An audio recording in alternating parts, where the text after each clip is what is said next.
ఒక మూడు పూలు ఇవ్వండి అనడానికి ఏమంటారు ఇంగ్లీష్లో? ఎవరికైనా తెలుసా? పోనీ హిందీ, మనకి ఏ లాంగ్వేజ్ రాదు, ఏం చేయాలి?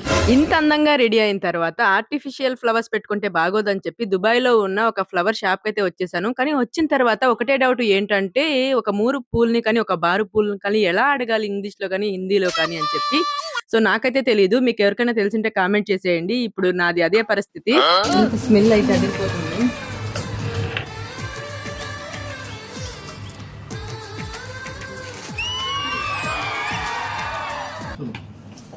How much this one? 1 foot 5 grams. Give me 10 for 10. 10 okay. ఏదో ఇలా కవర్ చేసేసాను.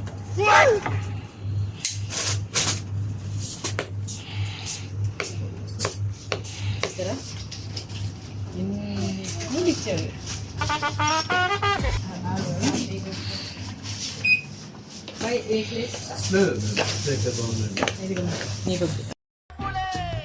సో ఈ మొత్తం పూలు వచ్చేసి నాకు 10 ధరన్స్ అంట, అంటే ఇండియన్ కరెన్సీ ప్రకారం 250 రూపాయలు. చిత్తో చిత్తం మత్తురా మతంగ సత్తా చూపించమందిరు